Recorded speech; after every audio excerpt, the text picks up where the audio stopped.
आज हम लोग मतलब कि व्यंजन वर्ण समझने वाले हैं। व्यंजन वर्ण, कौन सा वर्ण? व्यंजन वर्ण। ठीक। अच्छा, व्यंजन को इंग्लिश में क्या कहते हैं बताओ? कॉन्सोनेंट कहते हैं। कॉन्सोनेंट यही कहते हैं ना। अब बात है कि व्यंजन वर्ण किसे कहते हैं। अगर इसका परिभाषा देखो, वैसे तो एग्जाम में कभी परिभाषा पूछा नहीं जाता है व्याकरण से। ठीक, व्याकरण से अभी तक कोई परिभाषा नहीं पूछा गया है। जैसे यहाँ है व्यंजन वर्ण, मतलब व्यंजन वर्ण किसे कहते हैं, ऐसे करके अभी तक बिहार बोर्ड प्रश्न नहीं पूछा है। हाँ, लेकिन परिभाषा से ऑब्जेक्टिव पूछ लेता है। परिभाषा से क्या पूछ लेता है? ऑब्जेक्टिव पूछ लेता है। ठीक, परिभाषा दे देगा और उसका ऑब्जेक्टिव पूछ लेगा। तो चलिए पहले हम लोग जो है ना इसका परिभाषा को जान लेते हैं कि आखिर व्यंजन वर्ण यानी कि कॉन्सोनेंट है क्या।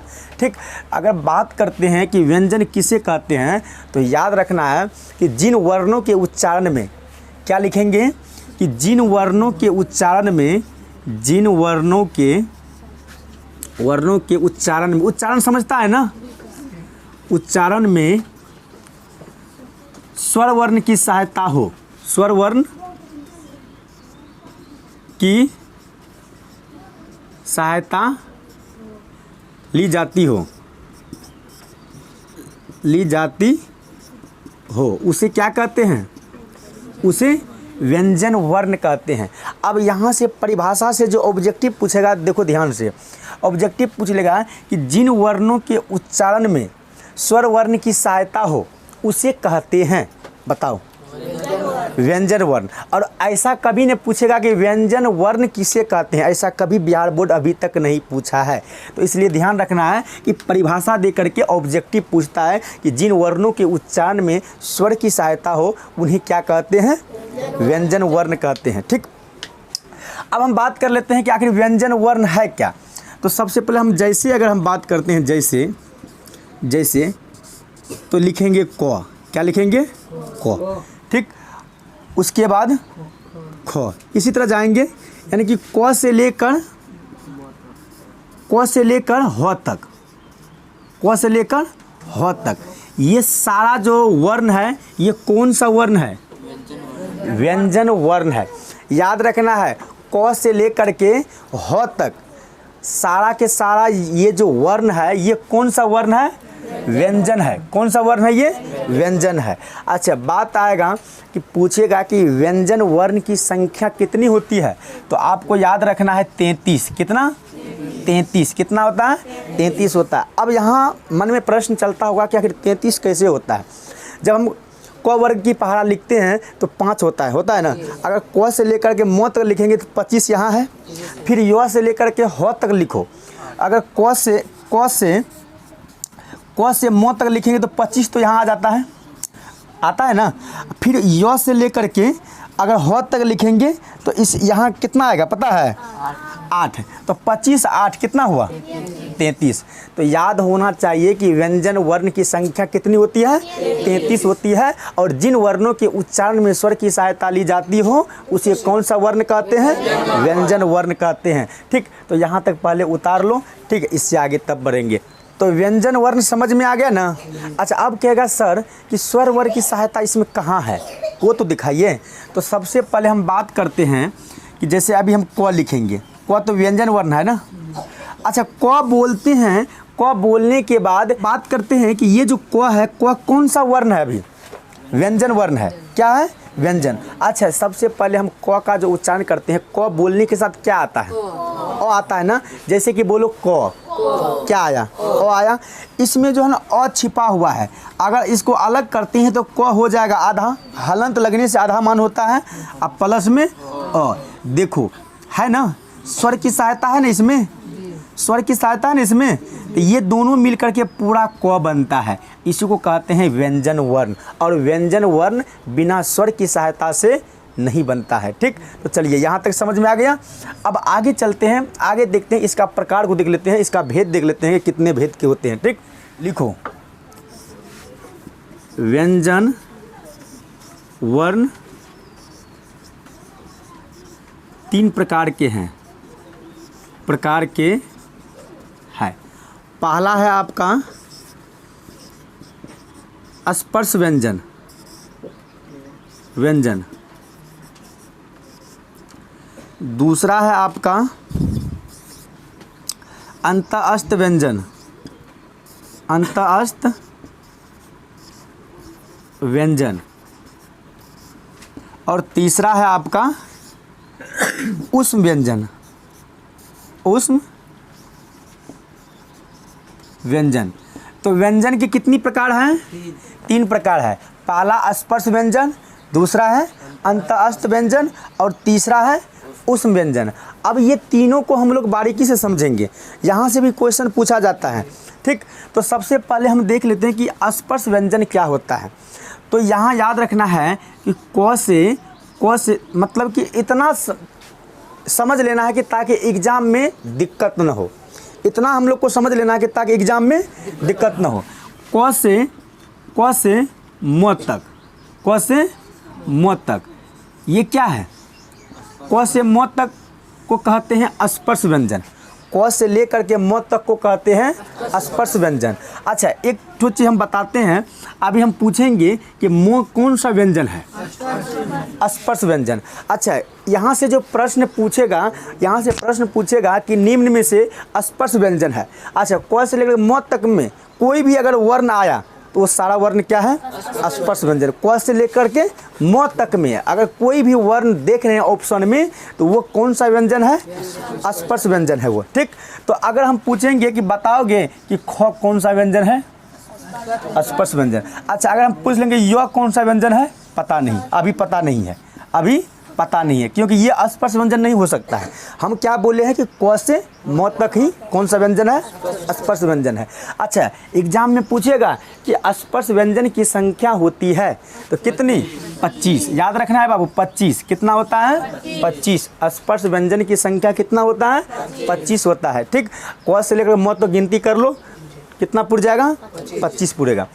अब हम बात कर लेते हैं अंतःस्थ व्यंजन की। किसकी बात करेंगे? अंतःस्थ व्यंजन। आखिर ये क्या है?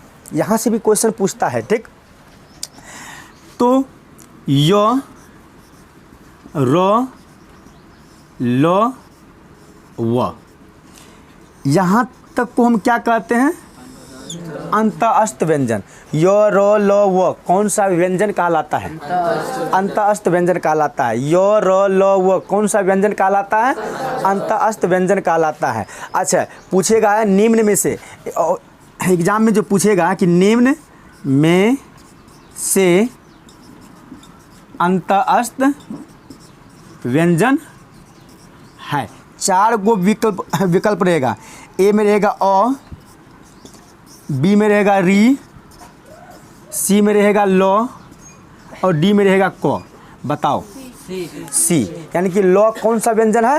अंतःस्थ व्यंजन है। और हमसे क्वेश्चन में पूछा गया है क्या? निम्न में से अंतःस्थ व्यंजन है।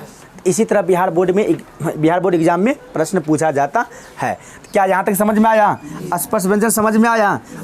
स्पर्श व्यंजन समझ में आ गया, अंतःस्थ व्यंजन भी समझ में आ गया। ठीक, यहाँ तक में कोई दिक्कत नहीं है। अगर पूछेगा कि अंतःस्थ व्यंजन की संख्या कितनी होती है तो 4 गिनती कर लो, 1, 2, 3, 4 कितनी होती है? 4 होती है। कोई शक? चलो आगे देखते हैं कि ऊष्म व्यंजन को समझ लेते हैं कि ऊष्म व्यंजन क्या है। यहाँ से भी प्रश्न बनता है एग्जाम में। ठीक, तो अच्छा, ऊष्म व्यंजन को हम देखते हैं। अगर हम बात करेंगे तालम स, मूर्धन स, दन स, ह, ये सारा क्या है? ऊष्म व्यंजन है। ये सारा क्या है? ऊष्म व्यंजन है। अच्छा, बताओ संख्या इसका? 4। इसका भी संख्या कितना है? 4। ऊष्म व्यंजन की भी संख्या कितना है? 4 है। तो एक चीज़ याद रखना है कि अगर पूछेगा कि निम्न में से ऊष्म व्यंजन है तो जहाँ विकल्प में अगर तालम स, मूर्धन स, दन स, ह ये चारों में से कोई एक होगा विकल्प में तो उसी में टिक लगाना है। पूछेगा निम्न में से ऊष्म व्यंजन है तो तालम स कौन सा व्यंजन है? मूर्धन स कौन सा व्यंजन है? दन स कौन सा और ह कौन सा व्यंजन है? समझ में आया? अच्छा, ऊष्म व्यंजन की संख्या कितनी होती है?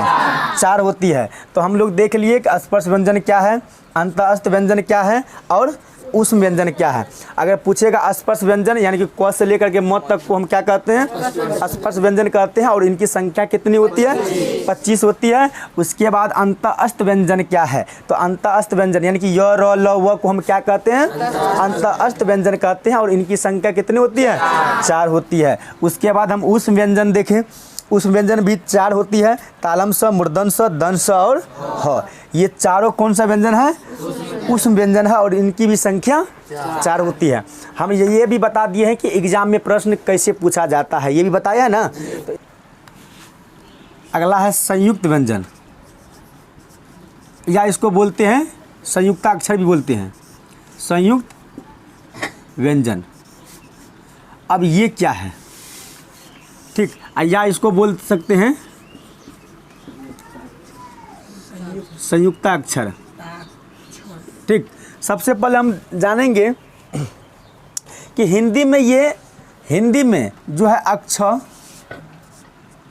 तरह, ज्ञ और सर, ये हिंदी में क्या कहते हैं, संयुक्त व्यंजन कहते हैं। इन चारों को हम हिंदी में क्या कहते हैं, संयुक्त व्यंजन कहते हैं। इतना बात हमेशा याद रखना।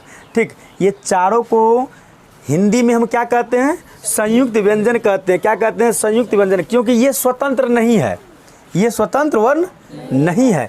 क्यों नहीं है, क्योंकि ये आज़ाद नहीं है, इनके साथ एक से दूसरा वर्ण भी है। ठीक, तो इसलिए ये स्वतंत्र नहीं है। अगर पूछेगा एग्जाम में कि निम्न में से संयुक्त व्यंजन है या निम्न में से संयुक्ताक्षर है, तो यही चारों में से कोई एक होगा ऑप्शन में, और जहां होगा वहां टिक लगाना है। ठीक, ये चारों कौन सा व्यंजन है, संयुक्त व्यंजन बोलो या संयुक्ताक्षर बोलो। पूछेगा, ऐसे भी पूछेगा अक्षर कितने वर्णों के मेल से बना है, ये पूछेगा अक्षर कितने वर्णों के मेल से बना है, तरह कितने वर्णों के मेल से बना है, ज्ञ कितने वर्णों के मेल से बना है, और सरा भी कितने वर्णों के मेल से बना है। इस तरह भी प्रश्न पूछता है। तो हम देख लेते हैं बारीकी से, जैसे कि अक्षर है तो अक्षर में देख लेते हैं कितने वर्णों का मेल है। अक्षर में क्या देखेंगे हम लोग कि कितना वर्णों का मेल है। उसके बाद त्र में भी देखेंगे, उसके बाद ज्ञ में भी देखेंगे, और उसके बाद सर में भी देखेंगे। तो सबसे पहले हम देखते हैं कि क हो गया, हलंत लगाओ, प्लस ये कौन सा स है, मूर्धन स, हलंत लगाओ, प्लस अ। ये तीनों मिल करके क्या बना है, अक्षा बना है। ये तीनों मिल करके अक्षा बना है। उसके बाद तरह देख लो, तो हलंत, छोटी रो हलंत, प्लस में अ। ये तीनों मिल करके किसका निर्माण कर रहा है, तरह का। उसके बाद ज्ञ देख लो, जो हलंत, यो हलंत अ, ये क्या हो गया, ज्ञ। और ये तीनों मिल करके किसका निर्माण कर रहा है, ज्ञ का। उसके बाद सर देख लो, तालम स, हलंत, रो हलंत अ, ये तीनों मिलकर क्या बन रहा है, सर। तो समझ में तो आ गया होगा ना कि अक्षर कितने वर्णों के मेल से आए, 3 वर्णों के, 3 वर्ण है ना, 3 वर्ण का मेल है ना। और ये तीनों वर्णों से ही क्या बना है, अक्षर बना है। और ये तीनों वर्णों से क्या बना है, तरह। ये तीनों वर्णों से क्या बना है, ज्ञ। और ये तीनों वर्णों से मिलकर क्या बना है, सर बना है। ठीक, तो ये बात हमेशा याद रखना। एग्जाम में पूछेगा कि अक्षर, तरह, ज्ञ, सर किन किन वर्णों के मेल से बना है, तो बता ही दिए है ना।